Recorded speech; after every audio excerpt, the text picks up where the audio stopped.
good morning, and welcome to Dear Life After. I am your host, Roslyn Long, and I am so glad that you decided to join us on today. You could be doing so many other things with your time. So, hello, Facebook and YouTube family. Listen, you already know what? You still have time to do what? Tag a friend, tweet a friend, text a friend, and tell them to come and join us. You don't want to miss this special episode on today. We're doing something a little different on today, but nonetheless, hey, it's going to be awesome and amazing. So I hope you're ready because listen, I have some very special gentlemen on the show today, and I am just so honored that they took out the time to come on here and discuss with us what is in the current events and that is going on in the world. So we're not going to waste any of your time. We're going to go ahead and bring on these two wonderful gentlemen who have been in law enforcement for a long time. Let's just say that they've been in law enforcement for a long time. But nevertheless, we have Keith Humphrey and Virgil Green.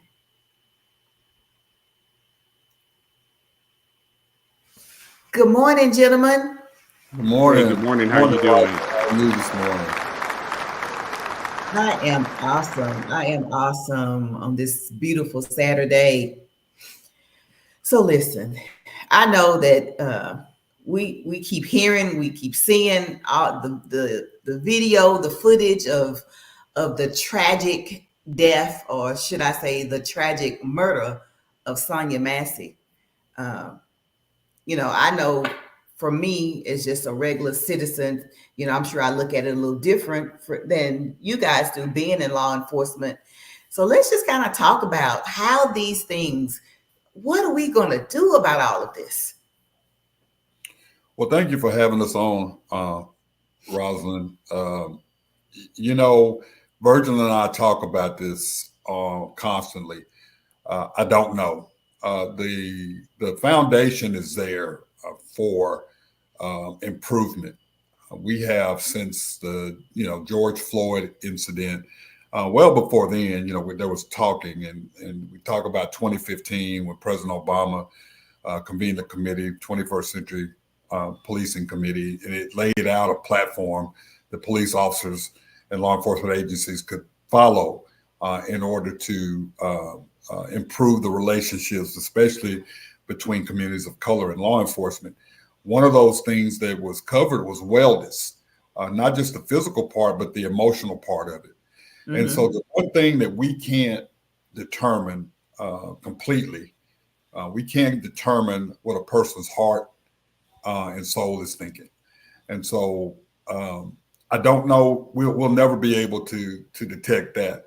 But I think we need to start holding people more accountable for their actions. And number one, if you hire someone who has the background that this person had, the question should be to the sheriff: why would you hire him with the baggage that he had packed up before he came to your department? So that's one of the things. And Virgil, I mean, you and I, we talk about this, and yeah. I know Virgil's got some comments about it also.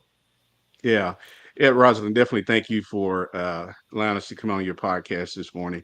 I think for me, it's something that I've been talking about for a very long time, is that the culture of policing needs to change. The culture of policing has been in this state for decades, and there's a lot of resistance within this profession that we're in to change. And I've said this on our podcast, that we are one of the most segregated workplaces in the world. We're very segregated, and some people will say, "Well, not really." When you look at the demographics of Black men and Black women in this profession, we're a very small percentage of this in this profession. Mm-hmm. And so then when you go back and you look at things that happened in the 60s, in the 70s with policing, every single thing that we have seen has occurred because of the actions of police officers. Now, Hmm. yeah, there's been some things that has caused police officers to take some action, but when you go back and just look at, and for me, we were born in the '60s, so we saw those things that we were growing up. What happened during the civil rights era? Everything that happened in that civil rights era was because of police. When did Hmm. you ever? When have we ever heard police officers preventing people from going for black people going to vote? That has nothing to do with police, and there was no crimes being committed, but law enforcement played a significant role in preventing black people from voting. And so now you have law enforcement continuing to take that stand, not instant change. It went from preventing black people from voting. Now it is uh, other things that we're going to make sure that you shouldn't be doing, and we're going to be there to make sure that you know we're going to send you to jail. We're going to arrest you, send you to jail, and hope you never get out. That's the attitude of some police officers. So for me, it's the culture policing has to change. So this is one of the questions from me. I was looking at the fact that I was one of our candidates had made mention that there would be no retribution or consequences, should I say, when these sorts of things happen when police Mhm. officers are on. Now, what are your thoughts on that? Because I think that's a really big thing in regards to when we start, and I know that's a whole nother topic, but when we start thinking about who we're voting for Yeah. and the things that they stand for, Yeah. especially Yeah. So for, I'm sorry. Go ahead. Go ahead, Rosalind. I'm sorry. no, I'm just saying, especially, for us, because it's going to look much different for us than it will, for other people. Yeah. So Virgil and I, we talk about this also, and we definitely try to keep politics out of our discussion. But what I will say is that law enforcement has brought politics into it. I have a big problem, and I can't speak for Virgil, but I can speak for him because we've had these conversations. I have a big problem with law enforcement endorsing candidates. And we have that throughout the nation. On the local government, state government, you'll have police organizations that will be supporting. So if you look at, just say, an association, a union, say that we're supporting a candidate, the whole nation feels as though all police officers are supporting that candidate, and that is not true. Absolutely. So that Right. puts us in a really bad position. The questions that you ask, it puts us in a bad position because they automatically think that we're support. I'm a firm believer you shouldn't have any paraphernalia in your office when it comes to around election time, because I have seen so much dissension when it comes to whether it's local, state, or national politics. I've seen so many almost fights. People have their beliefs, and so that those are the things that they don't. Those type of things don't help us, Rosalind, when we try to build that relationship. Because if you don't like the candidate, you automatically think that all police officers support that particular candidate based on the fact that the union has come out and endorsed them. Okay. That makes sense. And Roger, to piggyback on that, during the last election, this actually took place. I want to say it either was in Philadelphia or Baltimore, one of these cities where their police union supported the person who was running for president again. I just won't say that person's name. Okay. So that union was supporting him. The black police officers came out and said, "You didn't. That's not somebody that we're supporting." So it's not. You're giving the impression to the public that everybody is supporting this candidate. And so, again, it goes back to what I just said a while ago. The culture of policing needs to change because you've got this blue wall, but then when you're black, there's a difference of how you're being treated, and people will say, "Well, you're here, you deal with it." So the black voices within policing is not a very strong voice. And so, once again, you have unions making decisions, but everybody feels like, well, you're part of the union, you're supporting that candidate. And that's not the case.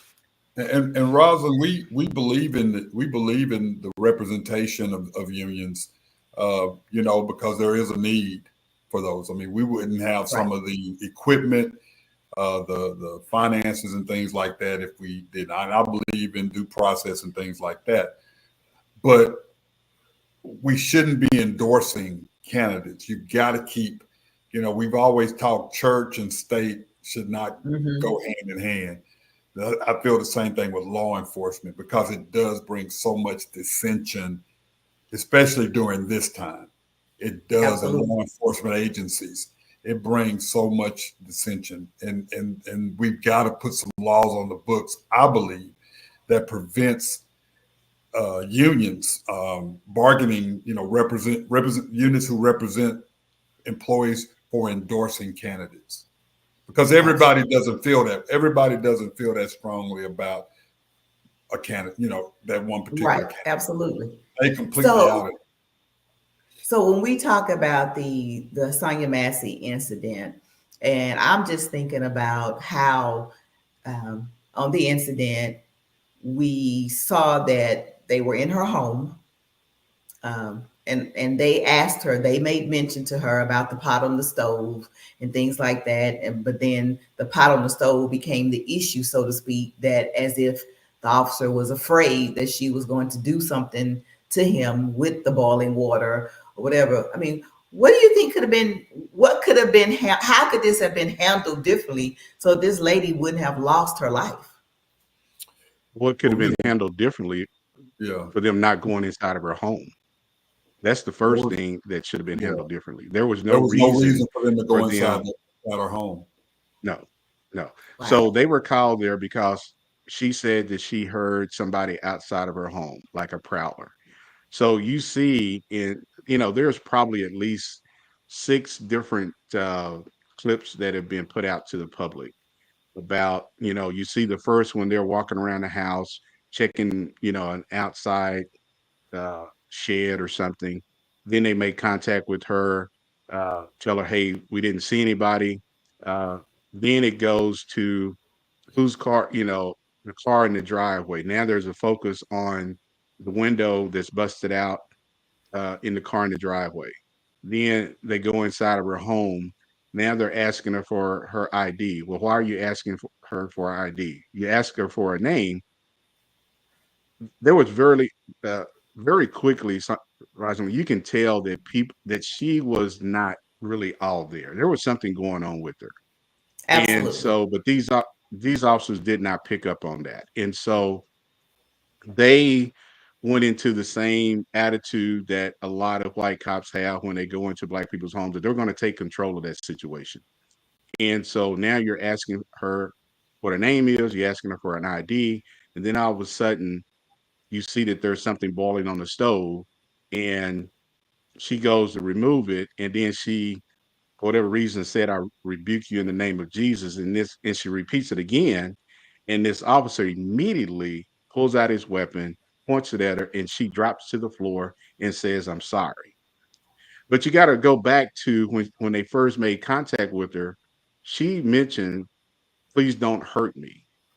Mm-hmm. So Absolutely. there were some things there that they should have probably said, hey, we're here to help you. We're not here to hurt you. But their focus went on the car and getting inside of her home. But clearly, they're at when she pulled when the pot incident happened.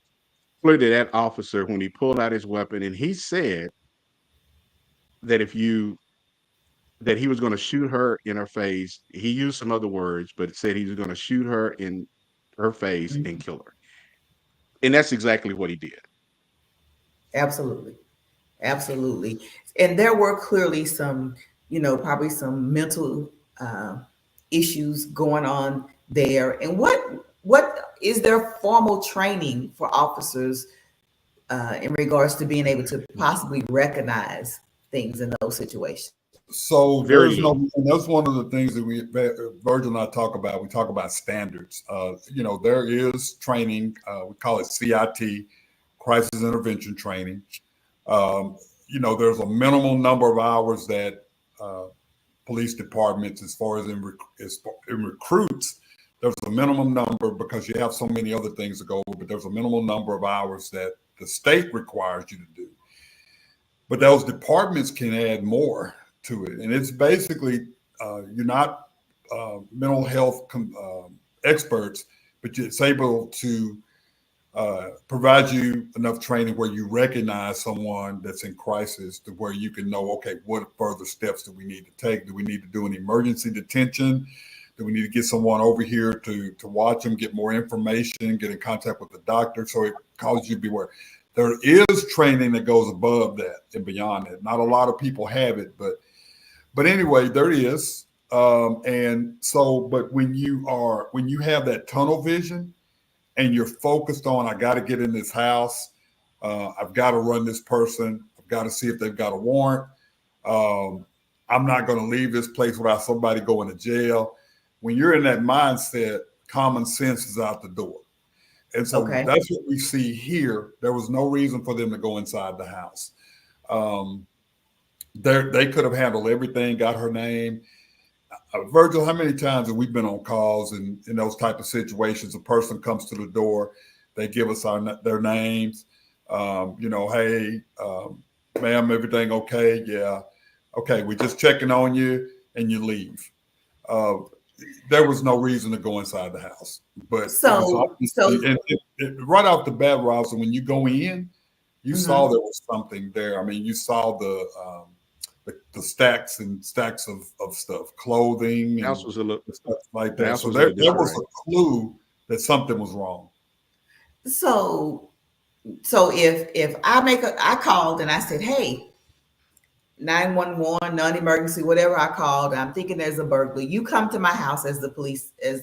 You look around, you come to the door, I come to the door, and you identify yourself. Obviously, I know you're the police, you're in uniform, and you ask me who I am, I tell you. So you're telling me that if you come, I don't at that point, it's not I don't have to give you my identification because you've come to my home. I'm just trying to clarify for me. Well, the Or So, is information. it and Yeah, this is go the ahead, thing, Virgil. and I think this is the thing, Rosalind, and to those who are listening, I think people, if an officer says, "Hey, I need to see your ID," for one, there's not a crime that has just been committed, other than you're calling because you think that there's a burglar, suspicious person around your property. Uh, what is that officer going to do with that information? So you don't have to give that officer your name. Uh, Now you'll have some people say, "Well, you do. Just go ahead and give it to them." But again, at the end of the day, there's going to be some legal experts that's going to say, "Well, no, you don't. You don't have to." Because the one thing that I ask, so what are you going to do with that person's name, other than knowing? Because you already know who they are. So let's just stop it right there. When that mm-hmm, person calls the dispatcher, that's that dispatcher is going to say, what's your first name, last name? So that dispatcher has every information about you. And now there's computers in officers' cars, so they know who you are. They even can pull up your date of birth and all that information, your driving license information, so they know. Uh, but there again, it just goes back to, this is the culture of policing, and this is the way officers have been trained for decades and decades. And you have a lot of things that people don't want to change. But now you have the problem where people who look like you and I are resistance to calling the police because of what happened to Sonia Massey. We talked about this on our show. There was an incident that happened in Fort Worth, Texas, very almost similar to what happened in Springfield, Illinois with Sonia Massey. mm-hmm. So for Black women, and I'm going to say that since 2015, over 250 Black women have been killed by police officers. Okay. That is, so when you think about that, that's almost like 25 per year. Mhm. So why are black women that much of a threat to a white police officer? Why? Absolutely. That's the big. Why is a black woman that much of a threat?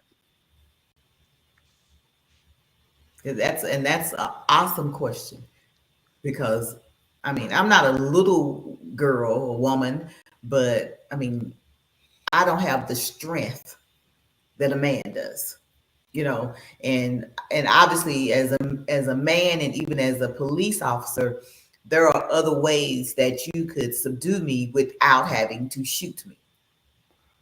And this Yeah, and guy was six. This guy was what, 6'4", 6'5", pretty buff guy. So here's this lady who is standing probably not even 120 pounds, who is half. There was no threat whatsoever that she caused to them, other than the fact he was irritated that, number one, that they were there. Two, well, now there's some other things going on with her, and just a split second, what she said triggered him to pull out his weapon and kill her. He murdered her. I mean, that was, when we talk about an assassination, that was an assassination right there. well. Let me say And this, he tried to, and they tried to cover it up. And I think that's something that we also need to talk about. There was an attempt to cover this up from the beginning. Yes. well, I Yes. think, and I think we talk about stature and things, and let's take the stature completely out of it. It's the fact of the matter, the emotional intelligence of everybody out here is not willing, and we've got to get officers to understand that everybody out here does not want to hurt you because people live in a certain area, because people have maybe had some experience in the criminal justice system. That doesn't mean they're going to hurt you. And so it comes down to the emotional intelligence. And we have to learn, how to control that. Because in those situations, we're in control of those situations. There was so much they could have done. And Virgil is right. What is the problem? Why do we continue to see these things involving white officers and black men and black women? That's the question right there. And you know, at the end of the day, you had no reason in her house unless you open the door and there's probable cause to go in the house. There was no probable cause or reasonable suspicion for them to go into that house. She didn't have to give them her name. Her giving them their name was something that she decided to do. She wasn't mandated by any law to give them her name because she called. That was a situation. She had a situation outside. There was no indication to me that there was any exigent circumstances inside for them to want to go inside her house. So the probable cause of reasonable suspicion to be inside her house did not exist. You Yeah, I know, mean, because Rosalind, to those, no, and I go think ahead. that I'm it's sorry. just natural to want to be compliant, so to speak, thinking, since they came to the door, Mhm. and of course, quite naturally, you're thinking, okay, well, this is the police. The police is to protect and serve. So quite naturally, most of the time, there was a time that you felt safe in letting, the police officers into your home. Um, and I'm sure obviously, that's a whole nother topic as well, but obviously she felt something or she wouldn't have even been saying I rebuke you in the name of Jesus, Yeah, because she yeah, felt something in her spirit yeah, Right. that that wasn't exactly. right. Yeah, and so to touch on something else, one of the things, and this goes back to the culture of policing. One of the things that cops are taught from day one is that you're going home to your family. That's the number one thing that is drilled into your. It becomes a part of Right. your DNA. Okay. You need to go home to you and your family. Forget about everybody else. If that means you got to take somebody else's life, you take it, but you are going home to you and your family. We've seen all these incidents that have happened with black men and black women, from uh, Michael Brown to George Floyd to Breonna Taylor, and Hmm. so on and so on. And but the cop doesn't think about that person in their family. It's only thought about after the fact. and the after the fact, the person's life is gone. And so, I said this to my partner that we don't have, we talk about keeping politics out of policing, and we talk about the soul of policing. We don't have a lot of police officers who probably are in connect with whatever religion that they're a part of. And so when you didn't come from a family that said, hey, every Sunday you're going to church, and you come up with that upbringing and you get into this profession, you don't value nobody's life. And you're surely not going to value a Black person's life, because Black people are somebody that you really haven't dealt with. And so, you know, Keith and I kind of disagree with this, but I think we need to talk about more about uh, making sure that officers understand there's another part of what we need to be talking about when it comes to the position of religion. What is your belief? What is, Mm-hmm. there was a police department I was at in Arkansas that every Monday morning, a group of preachers would come in front of the police department and pray. Every Monday. They've been doing that for decades. You're going to have some people who say, well, we can't do that because that's a separation of Right. church and Absolutely. public or State. whatever.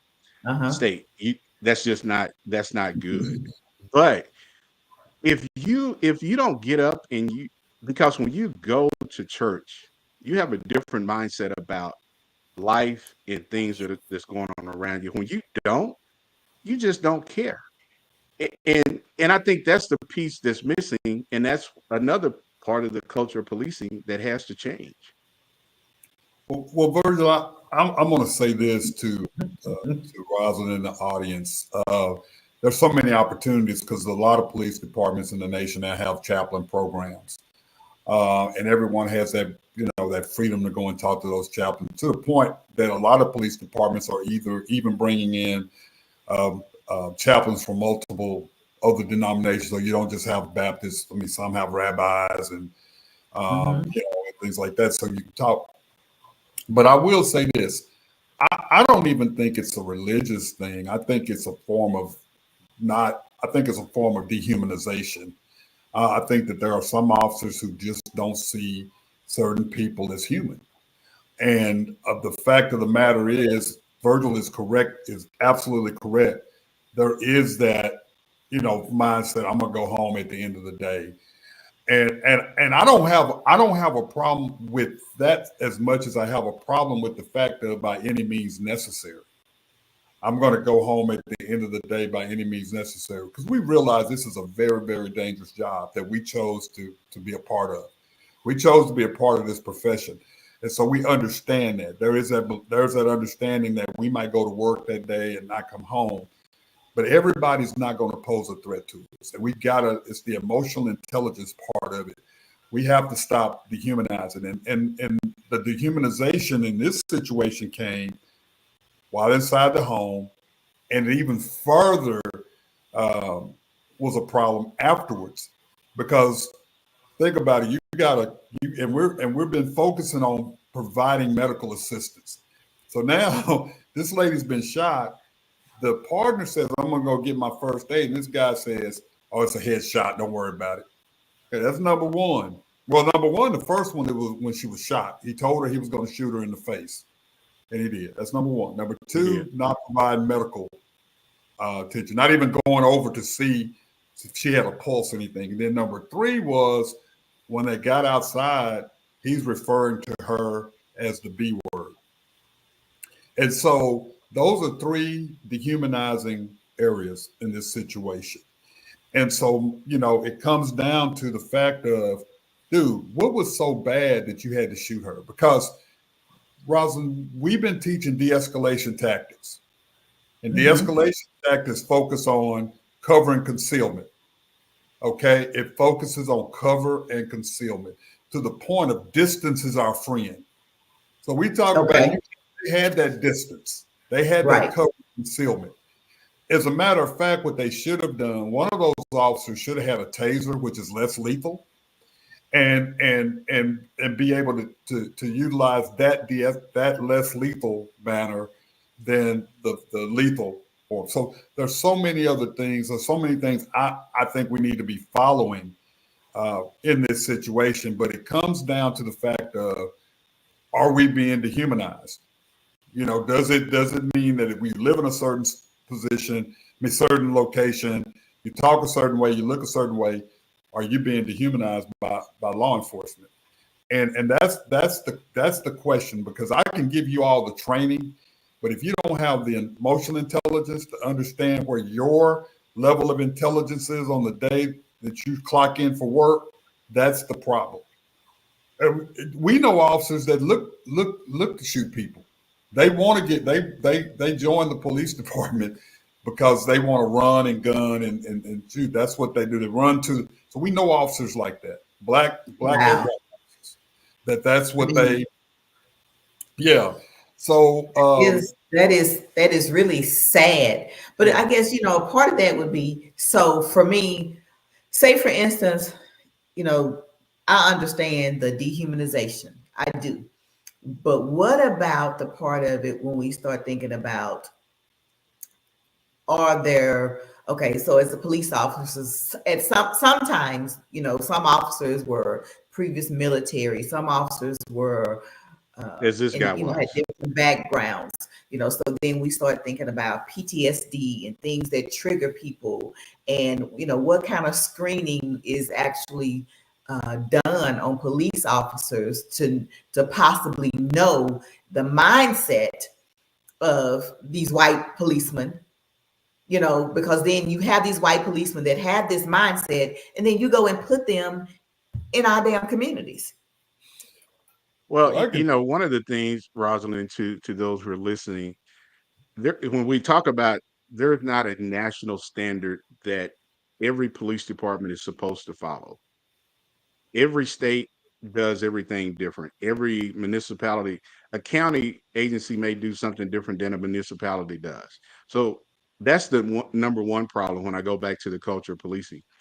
There is not a standardized process that says you are mandated to do this here in every single state. Now, in the George Floyd Criminal Justice Act bill, that is a part of that reform to make sure that every police department has that or is following that same process. That's the number. That's another issue. So this guy who was involved with Sonia Massey, he was in the military. I don't think he was in the military that long, Keith. And I think, if I'm correct, I think he got 1 year, 9 months, and 14 days. And he got discharged. Okay. He was discharged. So he gets out of the military. Dishonorable. And well, let me just say this: from what we're learning, that what he was dismissed from the military for, he could have received a year in Leavenworth prison. Exactly. So nobody's talking about it because the military rules are very, very strict when it comes to open records. So we do know that one of the people who've responded for the military say he could have done some time in Leavenworth for what he was discharged from the military for. But he gets picked up by a police department, a small agency. Well, so these guys, Virgil, back up. He had 2 prior arrests for DUI. Yeah, 2 prior arrests for DUI. So here you got a guy who has 2 previous driving under the influence. He gets picked up by a small police department. And because, again, he fits that image of what the culture of what they want their culture of policing to look like. He's this young, tall white guy who's, he's pretty buff. So, hey, we need to get him. We need to get him on. Very little training. And so now you go back to everything that an officer is told is that those are the bad people. Those are the people that we need to make sure we put in jail. And those bad people look like town. That's the bad part of town. And those the bad crazy people look part, like Virgil, is there is no way that had your black tail had some DUIs or some anything, that they would have hired you to sweep the floor Yeah, almost. yeah, exactly. And so again, it goes back to who you know, and hey, he's a good kid. There's a You're right. If that was a black officer who's trying to get in and he's got 2 DUIs, your application, you're not even going to get a call back to tell you this is why you're not going to get an interview. And so again, it's the culture of policing, which has not changed over decades. Some things have changed, and I think this is one thing I wanted to say a while ago. We always say, and we said this on Thursday, we always say there's a lot of good police officers, but guess what? There's a lot of bad police officers. And those good police officers are looking at the bad police officers. And there's very little duty to intervene because, well, I don't want to rat on my partner. Or if I do, then it becomes I'm isolated. So there's a whole lot of other things that's another issue. And so you got a good cop watching a bad cop. And then here the situation we're talking about Sonya Massey, where his partner understands what he just witnessed, that this woman has a gunshot wound to the head, and he is telling him, no, don't go get it, because that's a gunshot wound to the head. He never even went over to even get close to her body to see if he could render any aid. He would have treated a dog better or a deer Mm. better than he treated Sonya Massey. Virgil, That's you can. just how, and for you and those who are listening, you got officers who treat animals better than they treat black men and black women. Let's just Absolutely. keep it real. Well, Virgil, That is the attitude of these guys. you can look at after the shooting and they had him outside. I've been involved in shootings, and unfortunately, I've been involved in a deadly force situation, and I will tell you, it takes a lot out of you. The emotional part of it, no matter what, no matter justifiable or not, there's an emotional part there's emotions that kick in because you just took a life, whether it was justified or not, you took a life. And this guy was walking around like it was no big deal. Basically, I mean, he's referring to her as this, he's referring to her as that. So that was in his nature. That's his soul. That's in his heart. He felt that Yes. way. And so, we talk about the body cameras. We talk about, thank goodness his partner had the body camera on because he had his off, which is a policy violation within itself. But he had his body. So, my thing was, even though the body camera is on, and not just in this incident, it doesn't pick up a person's soul. It doesn't pick up their heart. It picks up the actions, but it doesn't pick up what's in their soul and what's in their heart and what they're thinking, their emotional intelligence. Those are things that we can't see, but there Right. are things that we can utilize in Mhm. our profession that can pick up certain clues. And the psychological test, that's one of the things that we have to start using better, because we know chiefs that people have failed psychological tests and they're going to take a chance on them anyway. Let's look at Fort Worth. The young lady who was killed in Fort Worth, the officer who killed her had failed the psychological test 3 times. And then the police department appeals that to a board of psychologists who say, yeah, they're going to give him a chance. We know that. We know that there are officers who fail polygraph tests, or polygraph tests come back inconclusive. They get hired because somebody said, well, give them a chance. So that is just this. These are some of the things. I mean, they knew this guy had been discharged. They knew that he had these charges. There are some states, if you have Texas is a state, if you have a DWI, you can't get hired within 10 years of that conviction. But there are some states, Roslyn, and to the audience, that you have police officers working the streets right now that have DUIs. And That's so, that is just that yeah, is they've been crazy. convicted. They've been convicted of DUIs, and so they're working the streets. Now they'll get disciplined inside the department, but as far as criminally, that doesn't prohibit them from being police officers in certain states. I came from police departments in Arlington. You get a DUI, you're gone. I mean, you're terminated. If you get a DUI and you're convicted of it, you can't be. It's just like I came from an agency that if you are untruthful, you can't be.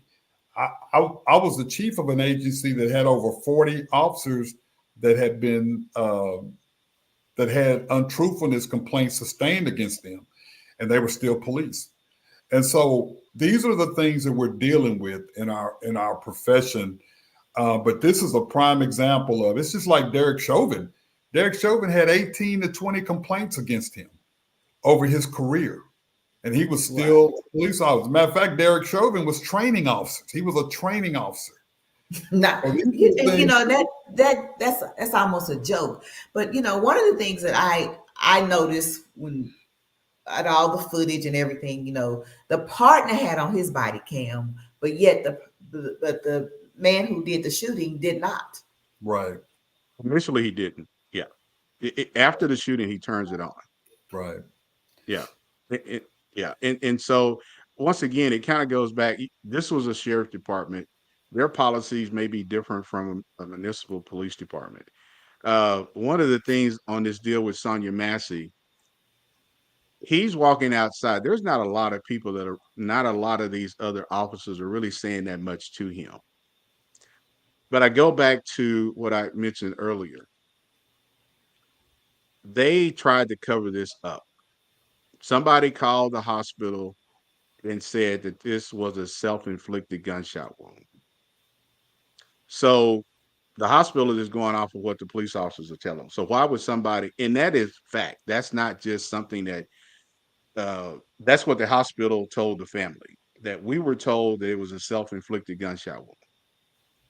One thing you have not, to my knowledge, Keith, and I don't think the sheriff of this in that county in Springfield, Illinois, has said anything public I haven't about heard anything. the shooting. Yeah. Nothing at all. This is something else I want to put in on this conversation. We have a lot of we have a few black law enforcement organizations. We have black associations. I have not really heard a lot of these organizations or associations coming out publicly saying anything about what happened with Sonia Massey. Now, when the attempted assassination on the person who's running for president again, I saw multiple people coming out making public comments about this was wrong. We shouldn't, this doesn't need to happen in our politics and so forth. But when a black woman gets killed, nobody says anything. When a black man gets killed, nobody says anything. You may have, I think the organization that we're part of, Noble, may have came out and said something when George Floyd was killed. Nobody has said anything about Sonia Massey. So we have to look within the organizations that we're a part of and say, why are you all not coming out saying anything publicly to the public? And why are you all not uh, asking and demanding for some accountability?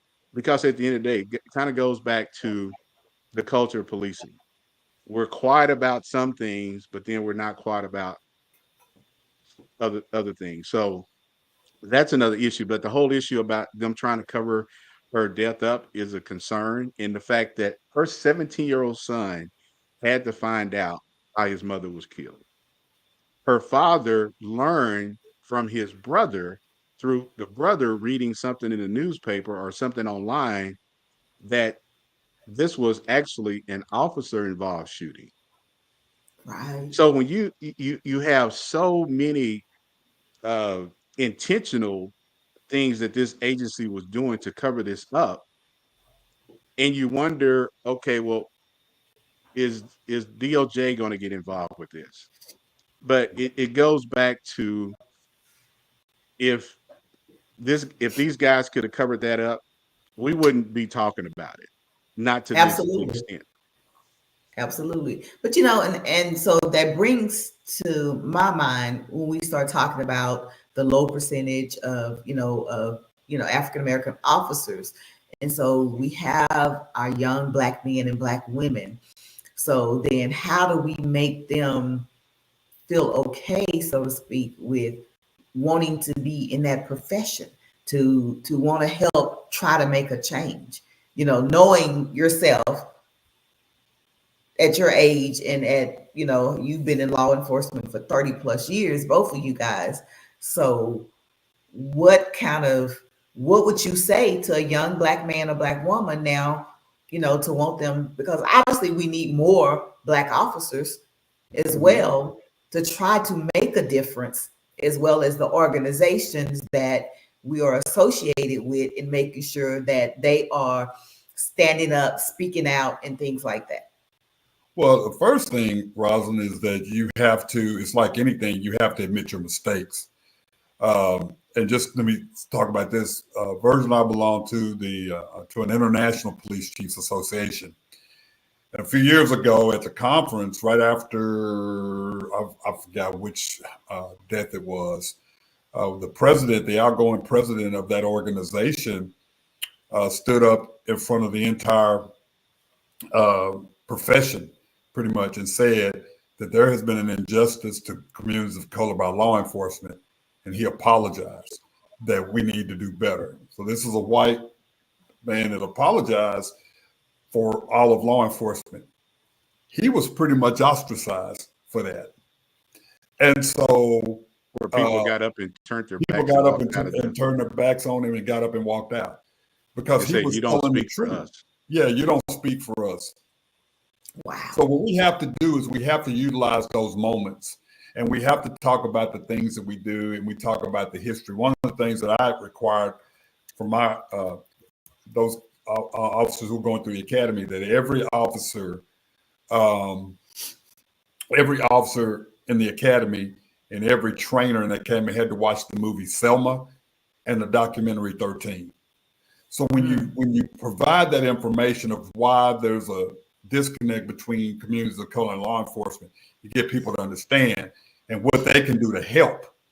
I talk about my troubles and my challenges in law enforcement and how I made it through. I talk about my faith, and I talk about confidence, and I talk about humility. But we have to start going to the HBCUs and recruiting, and we have to tell the truth. We want to recruit more qualified African American men and women and people and other people of color. We don't tell the truth. We try to sugarcoat it. We have to tell people we need them. These young men and women, we need you all. We need you all in the communities. We need you all's heart and your soul and your integrity to help make this profession better, because we have slipped in so many times. But you have to just be honest, and you have to openly go out and recruit. Those are the things, and talk about the things, make them understand they are part of the solution. Yeah. Rosalind, and to those who are listening, a couple of things. So, uh, a black female in Oklahoma, she was the only black female trooper in the history of Oklahoma. She went to an HBCU, which Oklahoma only has one HBCU, Langston University.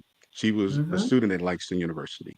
They went to Langston. Some people knew her, recruited her to become the first black female trooper for the Oklahoma Highway Patrol.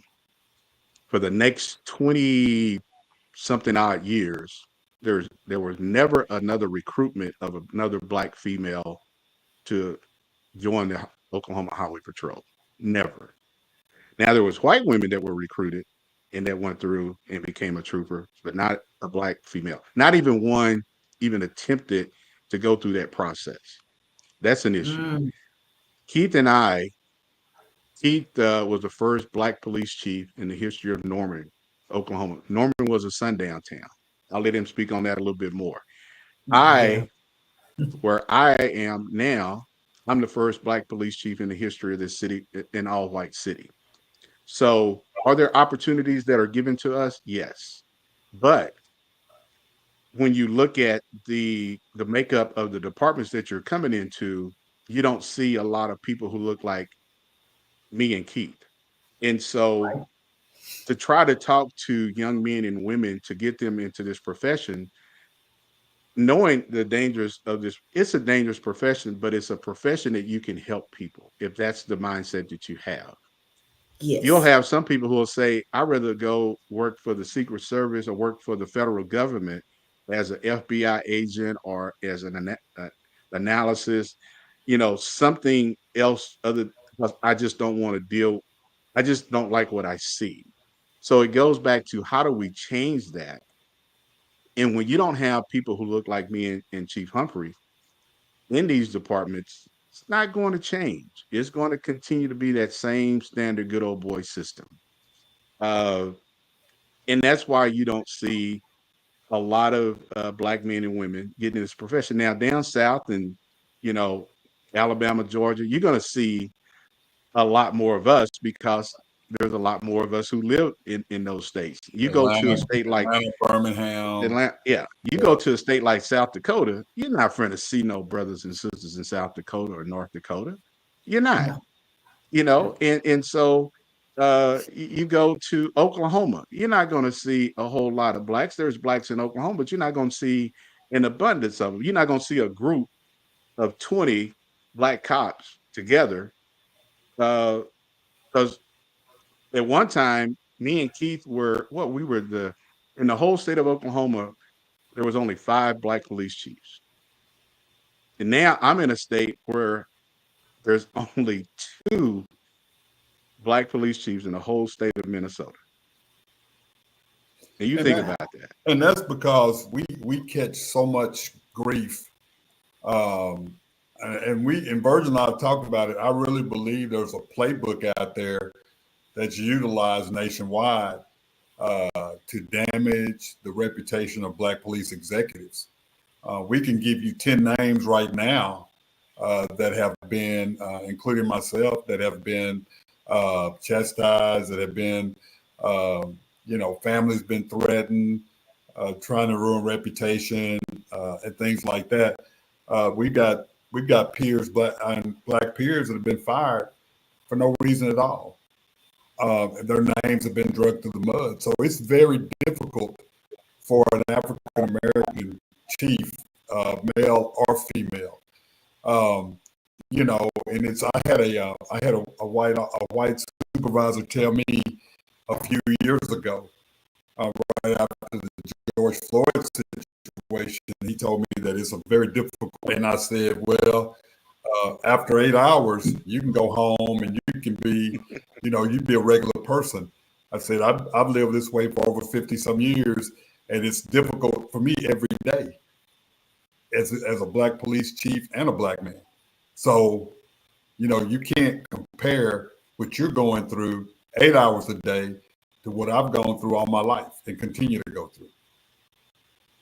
Absolutely. And not even understand the dynamics, because, as Virgil has stated, going back to the 60s and law enforcement being involved in things that really have nothing to do with them, keeping people from voting and things like that. That has nothing to do with law enforcement per se. But when, unfortunately, when racism plays a part in things, here we are doing something, being involved in something, that's not your lane, right, so to speak. And there's a generational distrust also, Roslyn, because you have a lot of, we're civil rights babies. And then, we think about what happened in the 40s and 50s, and we did see police departments, all white police departments, all white National Guard, all white state troopers on those front lines, keeping people from voting, keeping people from going to schools and things like that.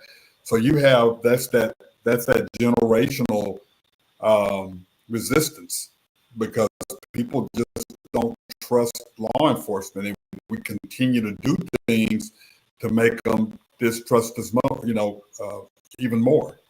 This situation is not going to help that relationship. It's not going to help that relationship whatsoever. So we got to start all over again. Absolutely. So What would you say to, to the viewers in regards to, as people, what we can do in regards to helping change the culture, helping, getting our young Black men and women wanting to be in law enforcement as a profession to help make a change? Because it's important that we we have to first be able to be a change in our own communities, because obviously we can't put it in the hands of someone else. Yeah. So I'll respond to that. So one of the things that we're seeing in policing now, Rosalind, and to those who are listening, is that you're seeing many more cities take some of these things that policing have been involved with for decades away, such as having another alternative response to respond to a mental health call.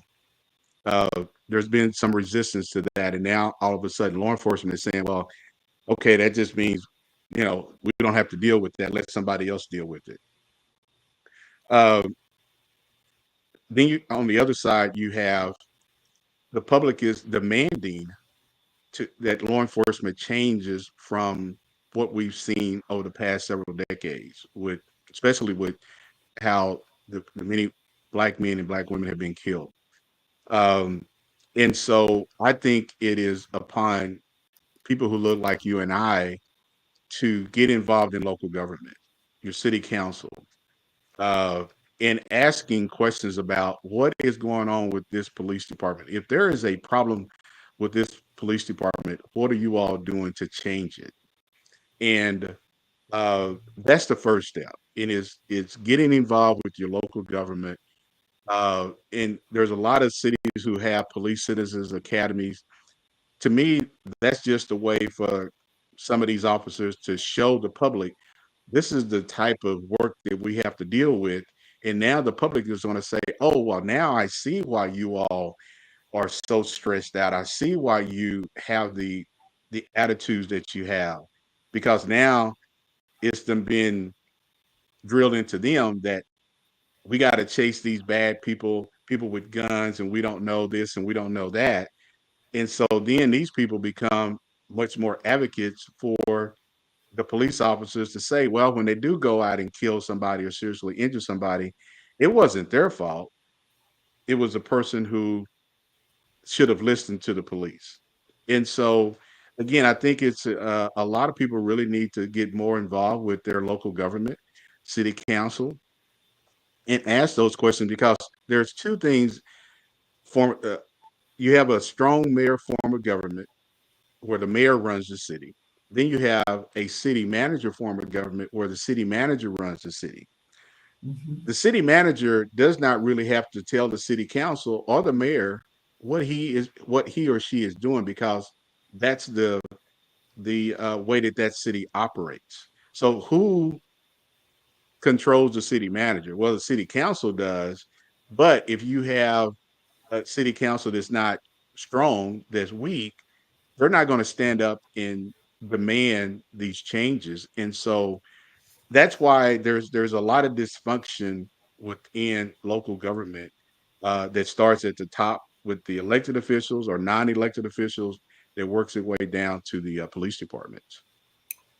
And I think that may be part of it is, we as people not being involved, uh, in our local government If you and go things. back, if you go back and you look at Black people, we were more involved during the civil rights era than any time in the 40s, 50s, 60s, and 70s. 80s, Yes. 90s, now where we are, that has declined. Even when we look at Black people going to vote. And there were people who died for us to vote, but we have a generation of people who don't even care about that. And so we just have a different generation of people who have different sets of values. And I'm not saying that, people will say, well, you don't understand, you can't say that about me and my values. Right. But if you go back and you look at what was going on with our grandparents and our parents, what they went Hmm. through, they they literally fought for to have the rights to even go into a restaurant to eat, Right. which nowadays we don't have to deal with that. And so that's why there's so many people who really need to step up and get involved with what's going on in politics. But this incident that happened with Sonia Massey, and it is, we thought what we saw with George Floyd was bad, Right. with him kneeling on his neck for over 8 minutes. This was pure murder. Her murder. Yes. And rather than just really quick to kind of piggyback on that, the average person does not know what their rights are. So they don't realize that as a taxpayer, you have a right to question what your police department's doing. You have a right to question what your sheriff's department's doing. Like they just feel like, okay, that person's in there and nothing's going to happen. I'm telling you that when you're vocal and you understand what your rights are, every police department should be putting their policies online so the citizens can look and see, are we following those guidelines? Those are the things that we have to get our communities to understand. You do have a right to ask questions. You do have a right to meet with that police chief. You do have a right to hold that city council person responsible, for that city manager who's responsible for the police chief. Or you do have that. You have a right to hear what they're doing, the training that they're putting out. How are they? Mhm. What kind of diversity training are they having? Things like that. We don't get involved, or we don't know our rights. And so we have to start as a community of people of color. We have to start knowing what our rights are. And stop thinking that nothing's going to happen. We can't change anything. That's the biggest thing right now, that we believe we can't change anything, and we've got to stop doing that. So we have one lady, she says, but it's not the people with guns, it's the people with cell phones in hands, boiling hot water, guarding tool, and cigarettes in hand. Well, I think I know what they're saying. It's the fact that those type of things can be seen as threats, and if used correctly or in the wrong hands. But I still go back to say that we're being trained in de-escalation. We focus on covering concealment. Absolutely, hot water can hurt you. Absolutely, a knife can hurt you. We think about guns hurting you, but there are other objects. But one of the things we talk about de-escalation, we talk about the fact that gives us an opportunity to breathe, reset, and think how we're going to respond.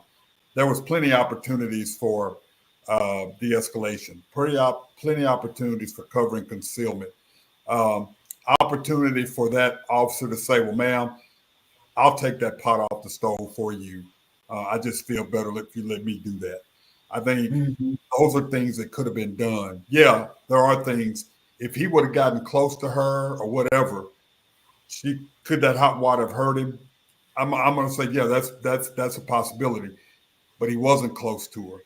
He had an opportunity to utilize the cover and concealment. He had an opportunity to de-escalate. He didn't. So yeah, I get it what people are saying, but this was not the situation, and we're still trained in a manner of de-escalation if possible. Right. Deadly force is the last resort. It's the last resort. It's not, and it doesn't mean that there are times when you initially meet somebody, depending on the situation, you may not have to use, you may have to use deadly force. I don't even think the communities, I know for a fact, communities of color understand that there is a potential that deadly force may have to be used. That's not the problem. I think the problem that people of communities of color are having is why so fast? Why so quickly? Right. Why jump to that conclusion? Not the fact deadly force was justified, but was there anything else you can do? And then you can't be able to articulate why you did not use those other less Right. lethal. That's the concern I'm hearing from communities of color.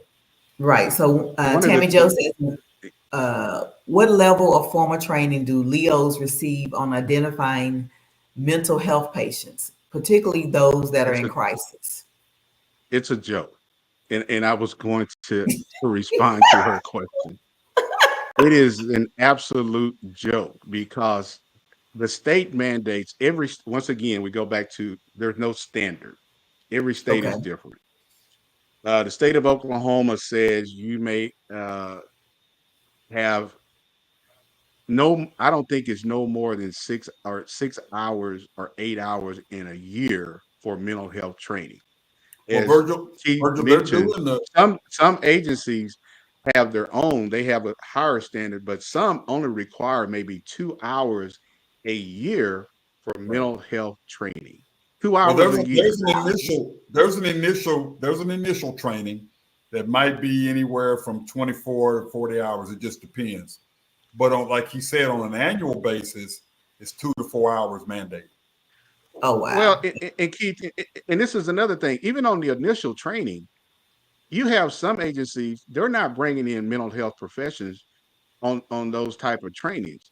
They got other cops who done went to the training and trained the trainer, and they're coming back teaching the training. So you got to ask yourself, is that really the proper way Mhm. to train police officers when Right. you Oh don't have wow. a That's crazy. trained professional mental health person doing the training?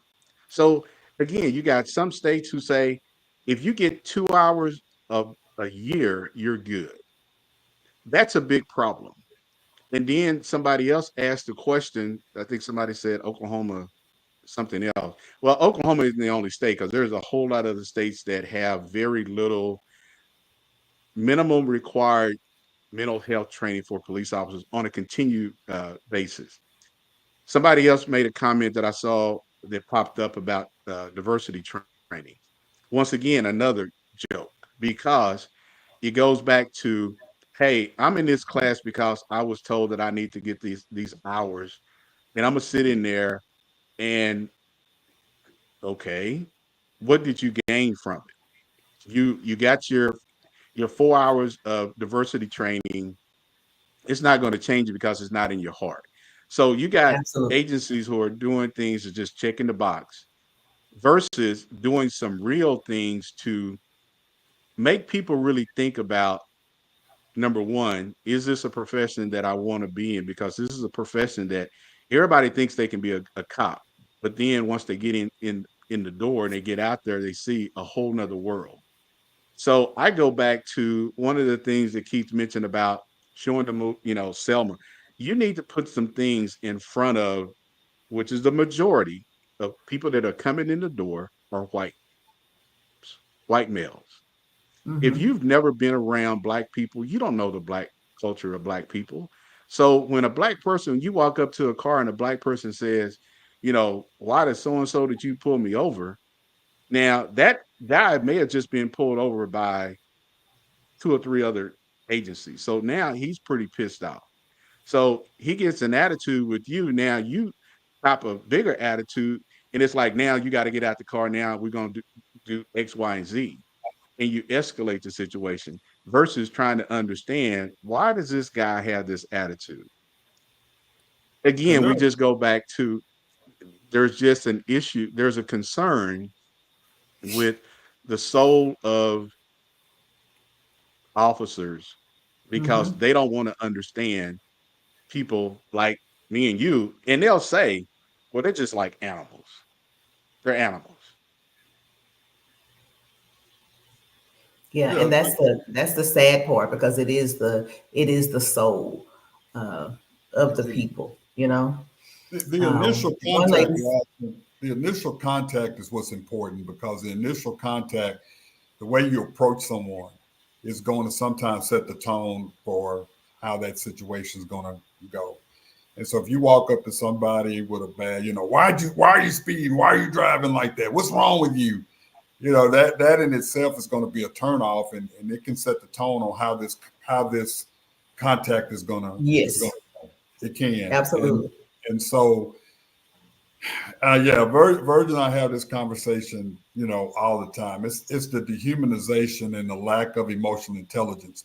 Um, racial cultural diversity training sometimes is a check the box thing, Hmm. and we should be focusing on emotional intelligence, which touches on mental wellness of officers, and also the psychological part of it and the heart of an officer. The emotional intelligence is what we should really be focusing on. Mhm. Okay, so we have a comment that says, so you're saying when you're outnumbered, just roll with it? What about your sons, nephews, cousins? No, we're not saying just No, roll with it. not at all. No, we're not saying just roll with it. And I want to if they could elaborate a little bit more on that. I think, you know, we are definitely outnumbered, and I think we have to utilize the voices that we have. If we're being put into positions and being put into spaces that you don't normally see black men and black women, we don't need to be afraid to utilize our voices for that. Uh, you got people who get into positions, Rosalind, and to those who are listening, who are making a very good six-figure salary, and they don't want to say anything because they don't want to lose that six-figure salary.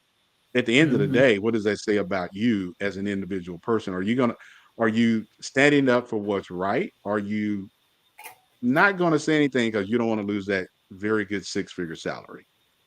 That's Hmm. where, and that's when you talk about the soul of somebody.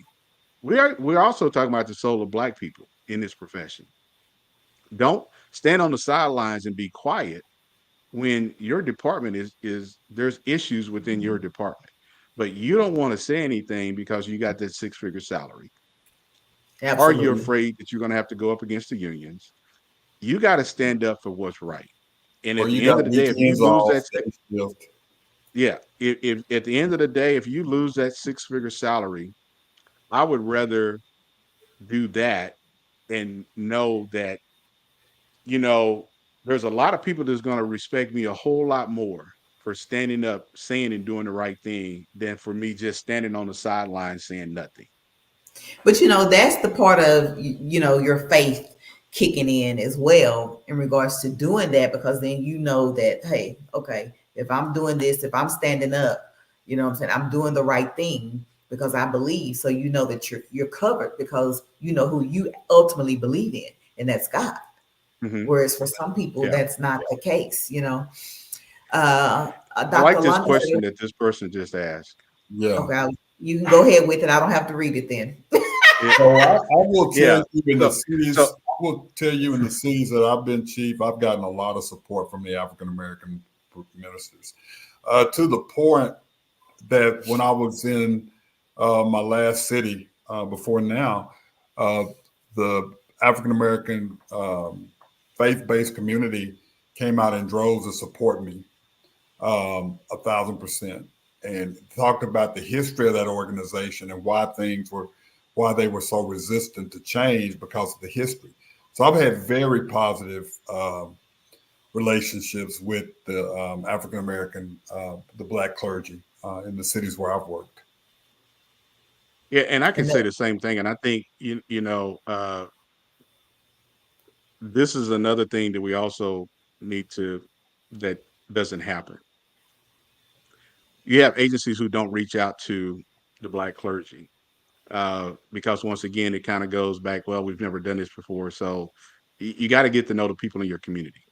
Every city has a black church in that city, but not every police chief knows that black pastor, and that black pastor doesn't know that black police chief or doesn't know that police chief, whether you're a black police chief or a white police chief. So it's really important for not just black police chiefs to make those relationships with those black clergy. It's really important for white police chiefs to do the same thing. Uh, because you will get that support uh, from uh, from those clergy. Uh, and I was in a city where I had to arrest a black pastor for a sex crime. I thought it was going to be the end of the end, but I had a lot of other pastors who said, that's just not what we stand for. So thank you for standing up and thank you for taking the leadership to arrest this person for the sex mhm. crimes that they committed against a young female juvenile. So you got to build those relationships. And I think that's something that oftentimes you don't see a lot of us doing. And again, it Right. depends on what part of the country you're in, because you may have, once again, if you're down south in Atlanta, Georgia, Birmingham, you may have agents who have a very good relationship with their faith-based organization members. I've had a positive relationship with black and white clergy in the Okay. cities that I've been involved in. As a Yeah. matter of fact, I had one predominantly white church invite me to talk about as a black chief the challenges that I faced and what the communities of color were facing or why communities of color were uh, upset with law enforcement. And this was right after the Michael Brown situation. So for that minister to invite me to and told the church that this is something we need to hear as a privileged ethnicity. We need to hear this. So it's I've had, like I said, I've had great relationships with the clergy, whether it's Asian, whether it's Hispanic, like I said, whether it's rabbi, whether it's Muslim. I've had amazing relationships with clergy. So we're going to take a couple more because we don't want to, I know you guys' time is very precious. So we're going to answer part of this. What does community policing actually mean?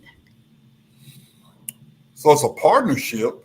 That's what it means, and that was a term that term's been around for hundreds of years. That term started in England under the Metropolitan Policing for Robert Peel, and so it's a partnership. It's actually a partnership. Simply as that, it's a philosophy. That's a partnership philosophy that says the police and the community have to work together for the betterment of that community.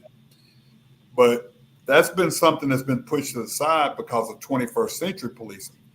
Because when you have community oriented policing, there were police departments throughout the nation saying that we're doing community oriented policing because it sounded sexy, because there was funding tied to that. If you had a community oriented Okay. policing or community policing program, you were able to receive grant money and things like that. Okay. So nobody really knew what to do with it. So 21st century policing came around in 2015. And I would ask you and the audience to go back and look at that study and look at the 6 pillars of 21st century policing. So now that's community oriented policing on steroids. So now we have a roadmap of what it should really look like. This is what we need to do. This is what direction we need to go. This is how we do it. So now there's no excuse, Rosalind, to the audience for these things that we're seeing to be happening because there is a roadmap that was developed in 2015 by President Obama and different community leaders. It's there. It's there for the following. The resources are there. And so I just wanted to say that that's what it looks like. It looks like an all-inclusive partnership with everybody being able to come to the table and talk about what they feel, what they need, and what assistance that's needed. Okay. So our response to that is community policing has been one of those words that everybody has used and everybody does something different. There's nothing standard with it. It goes back to what we just talked about with 21st century community policing that came out in 2015. There's a lot of departments that put it up on their website and say, "Oh, look, we got the 6 pillars of 21st century community policing," but you're not doing anything. You're making it look good, just like you're saying, "Oh, we're doing community policing. We're getting out. We may go over here and shoot some hoops with the kids in the black community or in the Latino community. We may go over here. We may do this. We may do that." But guess what? While you're doing that, you got officers who are still doing the same thing to uh, to black people, to brown people, but you're saying we're doing community policing. Community policing should be about embedding yourself in that community, understanding that community, the culture of that community. And it's not about policing, it's about community. It's all community and understanding the Asian culture, understanding the Latino culture, understanding the black community culture, whatever other races in your city, understanding that culture. So when they need the police, they are they're going to call the police. They're not going to be, I'm not. like in the Hispanic community, they're not going to call the police because they're too afraid of being deported or sent back to where they came from. So community policing is about the community. If we take out community, it's about nothing but the community. But the police officers have to, once again, we go back to where's your heart, where's your soul? Is this something that you really want to do? Because if the agency says, "Hey, we got $1 million to do community policing," oh, and by the way, you get some overtime for doing that. So now it's a Mhm. benefit to the officers to go hang out because guess what? I go from making $60 an hour to making $120 an hour. That's a benefit for me to go and do that. I'm really not there for community policing. I'm really there for the overtime. Hey, And Virgil. you got some officers who you got some officers who are there for the right reasons. But then you got Mhm. some of the officers there for the wrong reasons, and the wrong reasons is to get that money because they're not trying to make any connection with those black and brown kids in that community. Hey, Roslyn. I want to know where that job is making $120 an hour. Uh, Keith, because hey man, you know there's some agencies hey, who I know, are but I'm just already saying, where can I go make that $120 an hour and do the right thing? yeah. Listen. This has been so enlightening. The information. I'm really hoping that the viewers have gained some insight, and if nothing else, that they've learned about their rights and being more active. As Black people in our community and what's going on, with our law enforcement, and because we have to be able to stand and make a change, and we can't just depend on you guys because you're obviously outnumbered, and so that means that you need the support of us in the communities, to help you guys. You can't do it by yourselves.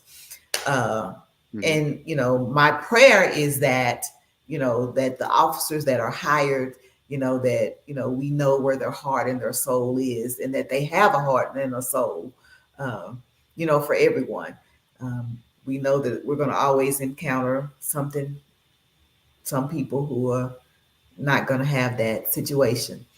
But I also know that if they want to hear more in regards to you and the law, that they can tune in on Thursdays at 6 p.m. Central Standard Time, and they can hear Chief Keith Humphrey and Chief Virgil Green keeping it very transparent in regards to the conversations about the law.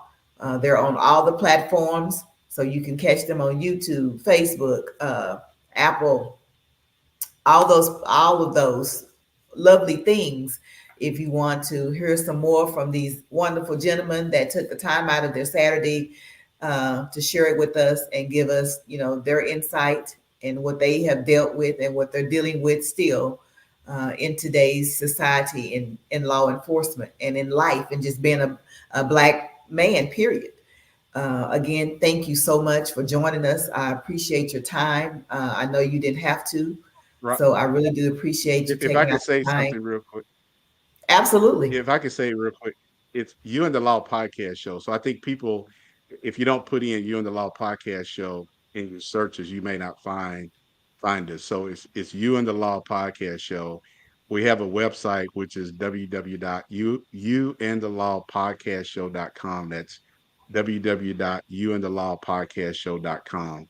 You go to that website, you'll see all of our uh, links to all of our social media platforms, but it's youandthelawpodcastshow.com. So please, if you missed that, you can come back, watch the replay, but you can also reach out to me. I'll be more than happy to give you the information in regards to You and the Law podcast show. Please support these gentlemen because we need to be more involved. So, by staying connected to someone who has our better interests at heart is absolutely uh, going to be something we need to do. And as always, on the Lonnie B and Company Network, we have other shows that You would be very grateful that you joined. And so let's go ahead and run our shows. We have Motivation Moments with Greg Bloomfield on Sundays at 7 p.m. Central Standard Time. You don't want to miss it. And then we have Lonnie B, Morning Tea with Lonnie B, Monday through Friday at 8 a.m. Central Standard Time.